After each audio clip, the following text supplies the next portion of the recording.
welcome those of you guys that are in here already. Just a quick poll to get us started to see what kind of folks are in the room.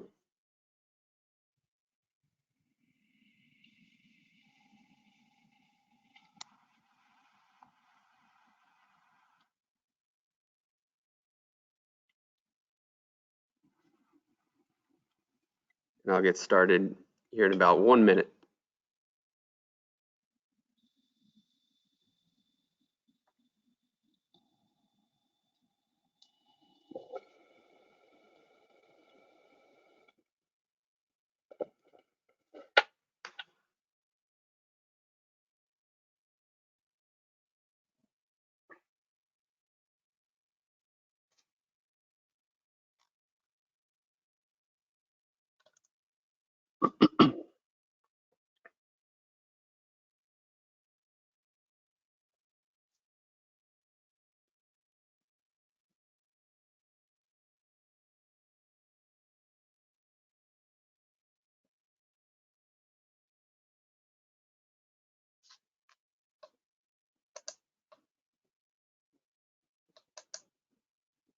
All right, go ahead and close it.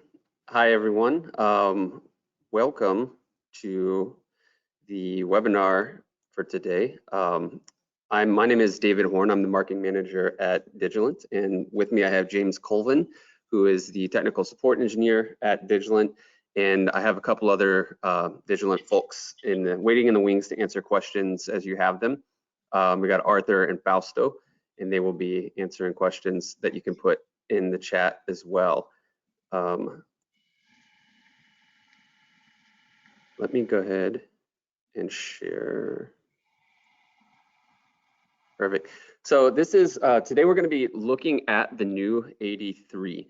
And I know some of you guys that I've talked to, guys and girls that I've talked to, thinking about getting them. Some of you have already gotten an 83, but we're excited to release. This is a long time coming, the 83 for Digilent, and we're really excited about it and how it can help out engineers around the world. So again, I'm David Horn, the marketing manager at Digilent. I might have talked to a few of you before, but let's go ahead and jump in.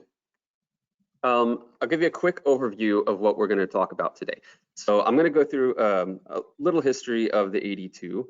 I'm going to talk about what's different with the 83 on a high level, and then I'm going to pass it over to James, and he's going to give you a live look at the latest WaveForms version and how it relates to the 82 and is compatible with the improvements, the FIR filter, and the Wavegen loopback features that we've added.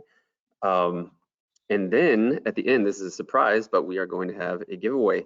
So anyone who has logged in, registered, will have a chance to win a free 83. So we'll just, I mean, of course, you have to respond to our email and follow up with us, but we are happy to give one of these away. All right. So the Analog Discovery 2, a lot of you guys are familiar with. It came out in 2015, and I'm going to quickly add another poll up here. Have you used the Analog Discovery 2? I'll give about 30 seconds to get some votes here. This is actually interesting. It's showing up at about 50% yes and 50% no. I assumed that there was a lot of 82 users here. It's exciting to know that that there's some new Digilent folks.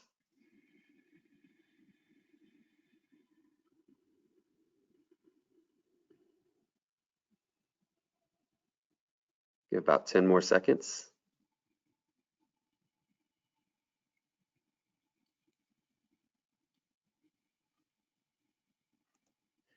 All right, so the oops.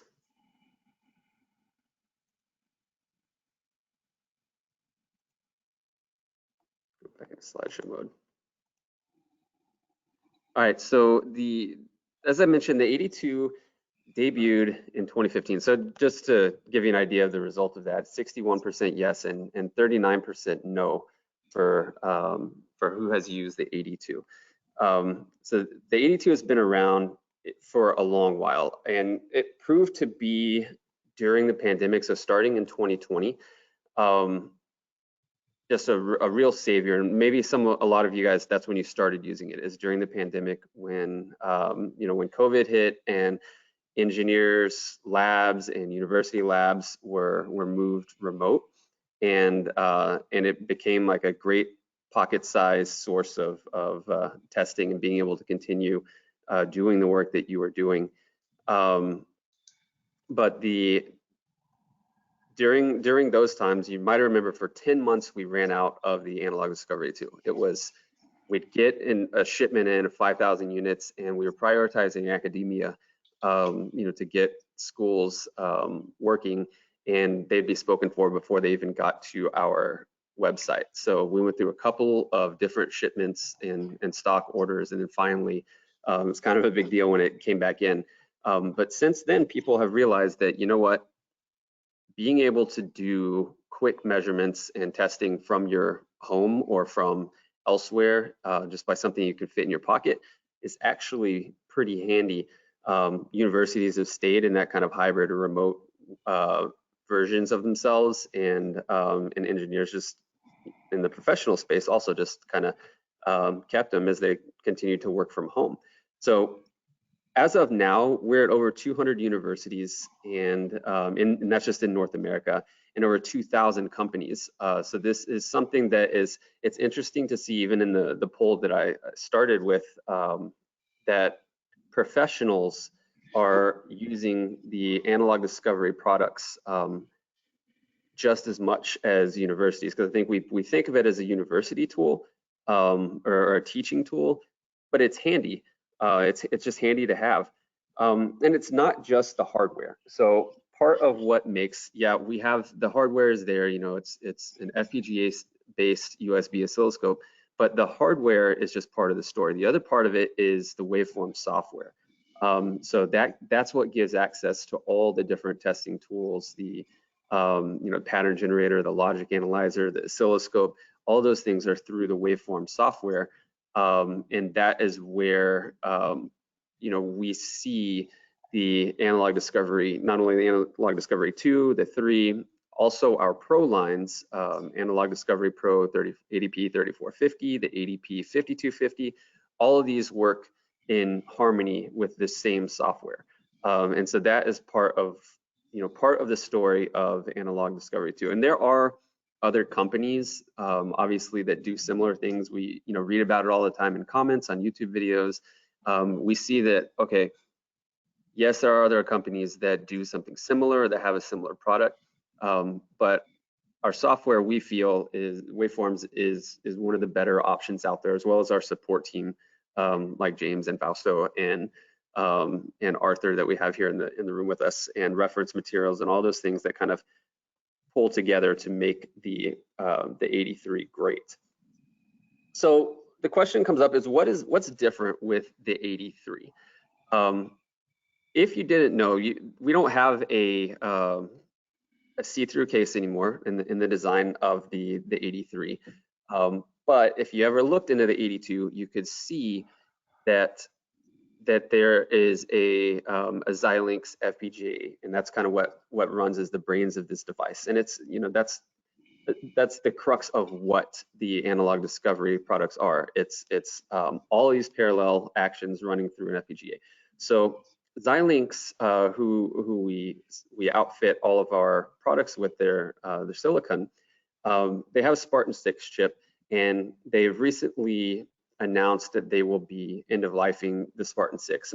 It's in a few years, but we figured this is a good opportunity to upgrade our Spartan 6 products that we had, and obviously our biggest selling one is the 82. So moving that up to a Spartan 7. And what does that mean? So Spartan 7 gives a lot more compute power, and everything else can operate the same, but Spartan 7 gives lower cost. small profile, and it really changes what we can do with the device.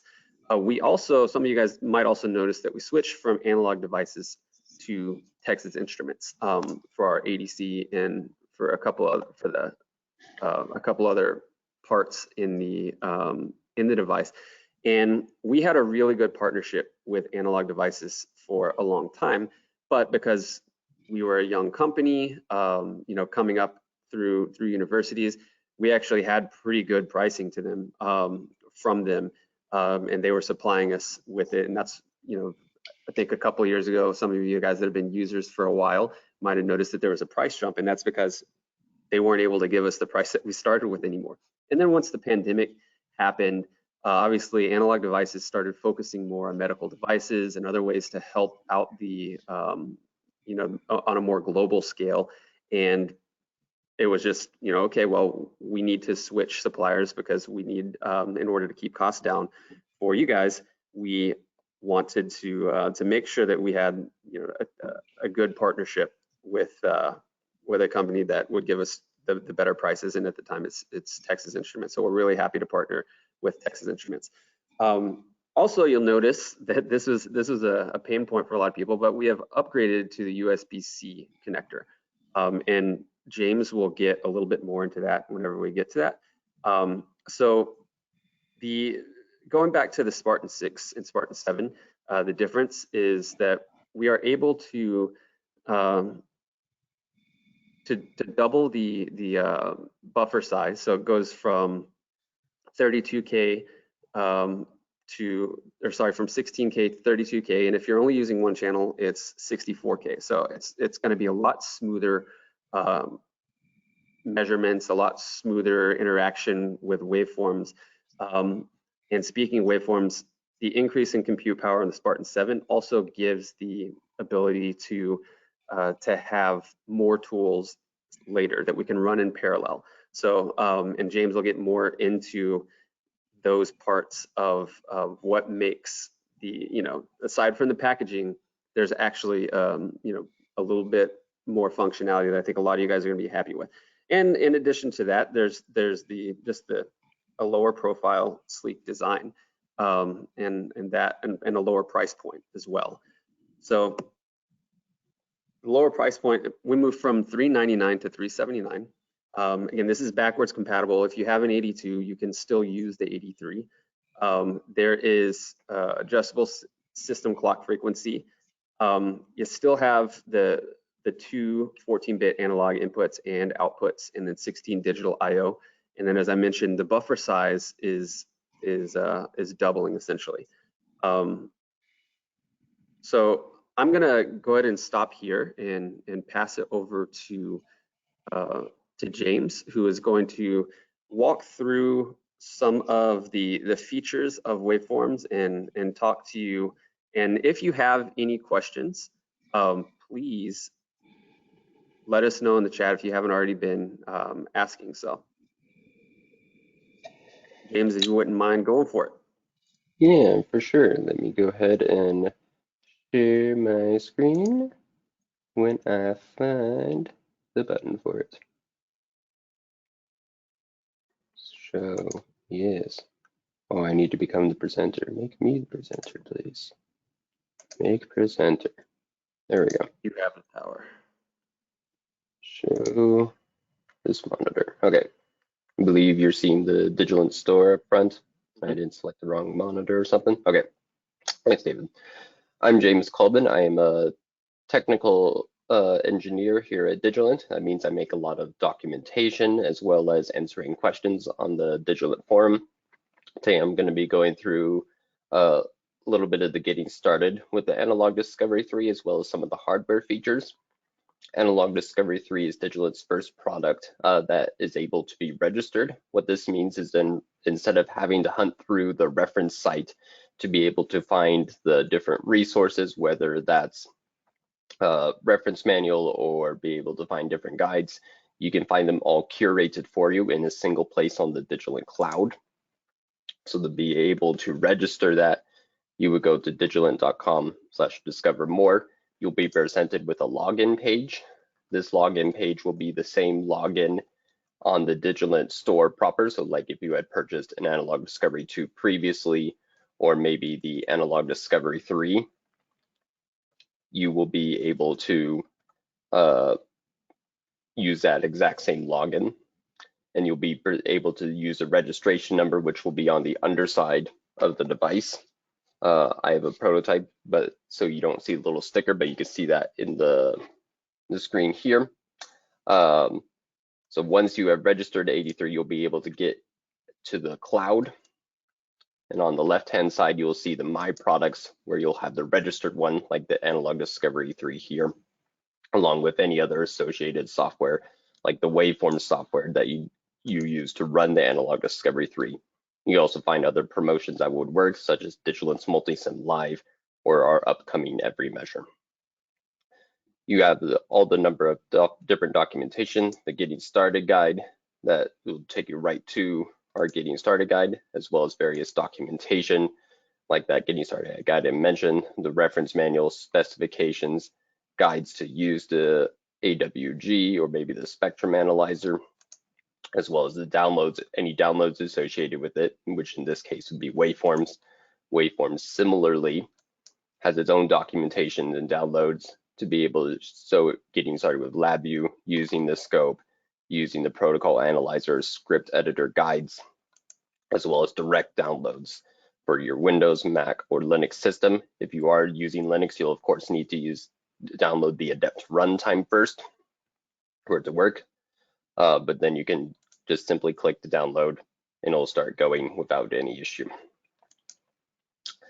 That's enough of the getting started. Let's go ahead and get into the waveforms directly.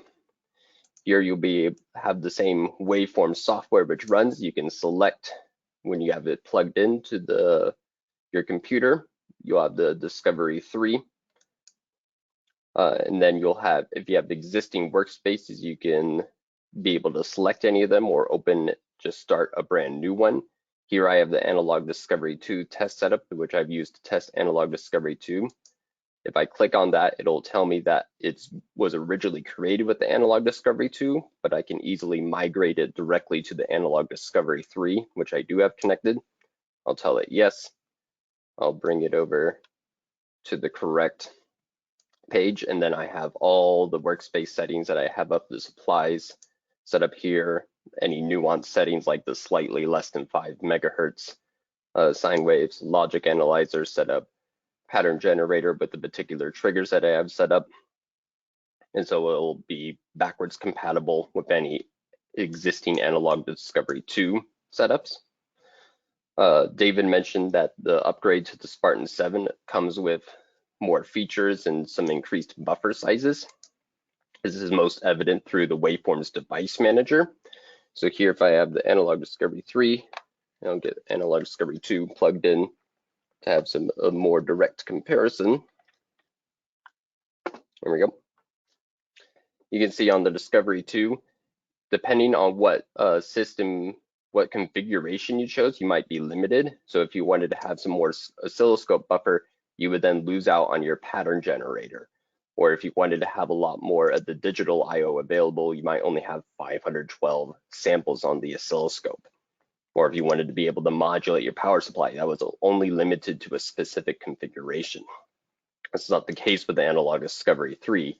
Instead, you always have access to each of the primary systems, no matter what configuration you choose, and you'll always have at least 2 kilosamples at any point, no matter if you're allocating more data to the oscilloscope or more data to the logic analyzer. You'll always have access to everything, and you can always modulate the signals. Another feature with there, you have much more configuration options. You have some quick configuration options that you could choose. You also get more detailed ones in the device options. So you can end up changing your trigger, whether it's to be an input or an output based on when something starts, whether your logic analyzer starts. You also have a new clocking tab where you can choose the system frequency. The system clock frequency will dictate how fast things can sample.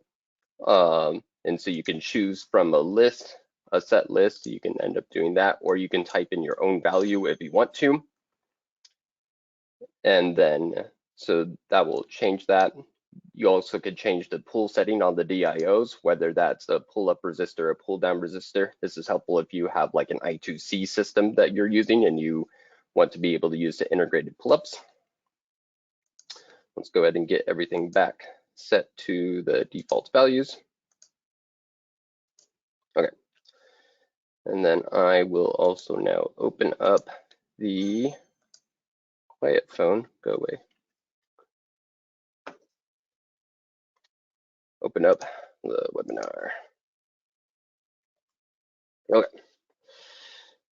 Go to here, disable that, and close out Wavegen. Okay. So beyond just increased buffer sizes, you also have this new drop down to be able to reveal more channels. This will show off some of the hardware filters as well as some of the Wavegen materials. So here we can be able to open up and directly control some of our Wavegen materials.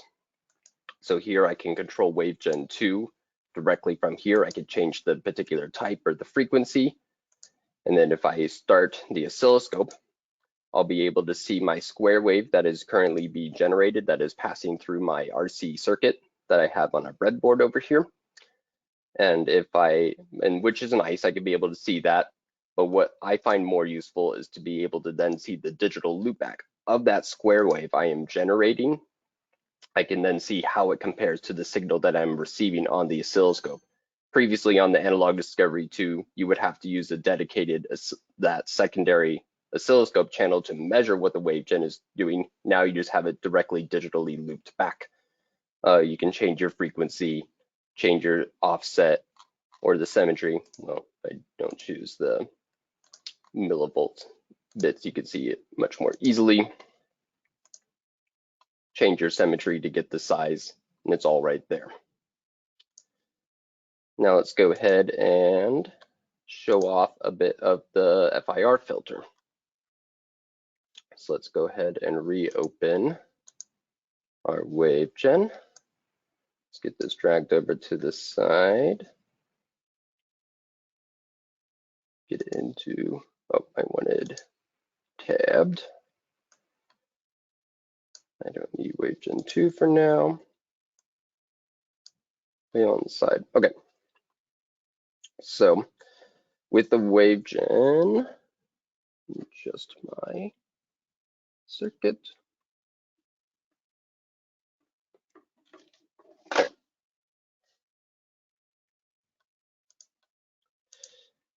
Here we have our 1 kilohertz square wave that is being outputted here. We could also enable our hardware filter.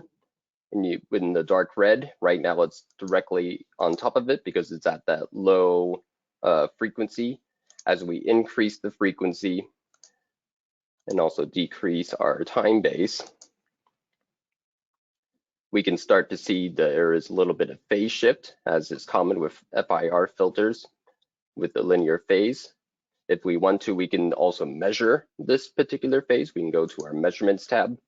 We can add a global measurement where the default is to be able to measure phase. We'll change the data that is being measured from our channel 2 visible data to filter 1. And we can see we have about that 45-degree phase difference. We readjust this back down. Of course, increase the scale, and then we have a much better phase overlap. This particular FIR filter that is hardware implemented on the Analog Discovery 3, you'll start to see some attenuation around the 1 megahertz or evidence of that, with it really starting to attenuate right around after the 2.5 megahertz. You'll start to see the signal attenuating. But of course, with filters, you're not usually just going to be measuring the phase difference between your filter and your square wave. Sometimes you also want to be able to filter out noisy signals. Let's go ahead and get this triggering on the filter. Here we can still see with around believe it's around a little over 6.5 megahertz noise that is on the circuit that I have on the breadboard, we can still, with the FIR filter, we could still end up seeing the square wave, the 500 kilohertz square wave that is being generated with that FIR filter. If we needed to, and with that attenuation, because it's beyond that 2.5 megahertz point, that you could still see the square wave more easily. If you didn't want to have so much attenuation, you could change the FIR filter material to either be maybe doing rectangular, maybe you want to have Blackman-Harris, whichever algorithm you want to use to suit your needs for the filter you want to use. Okay, and then go transition to the other bit that I wanted to show off. And get that set up.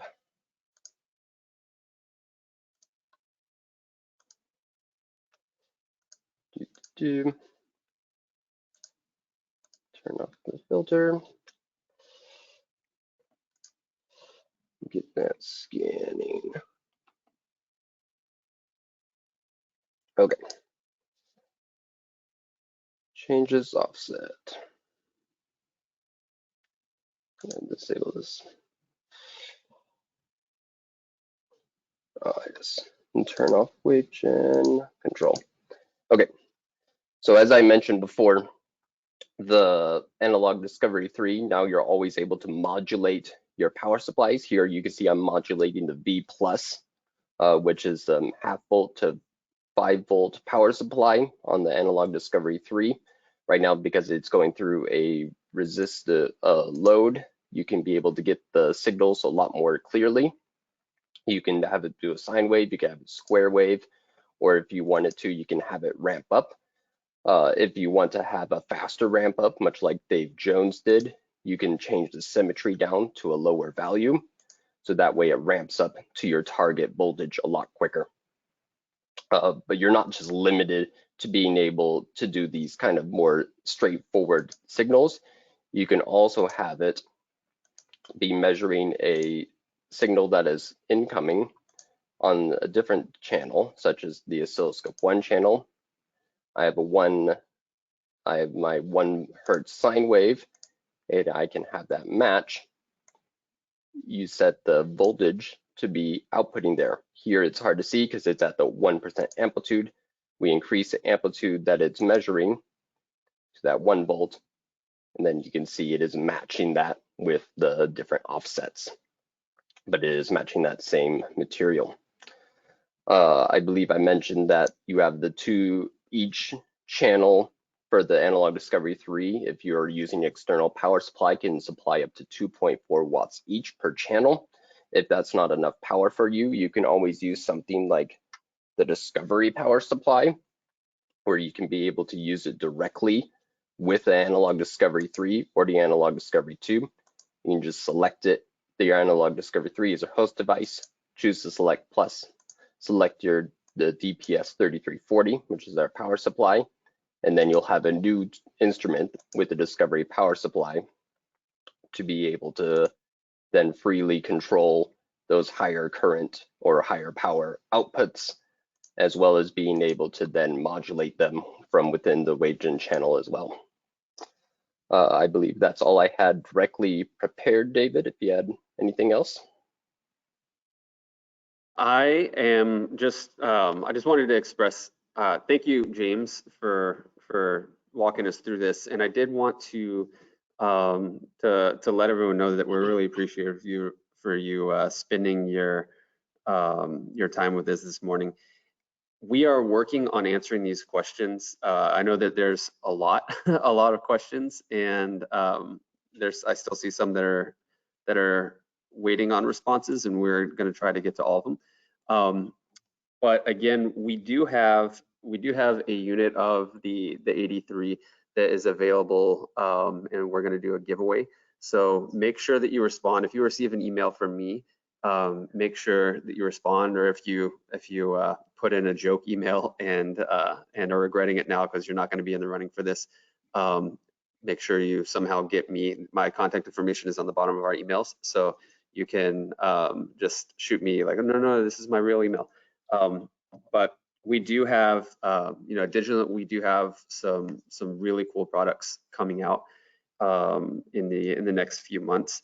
We also, as part, you probably saw this on our site or in emails, but we do have the promotions. When you get an 83, you do get a free full year of Multisim Live Premium. So that is, you know, with all the access to the components that we have on there.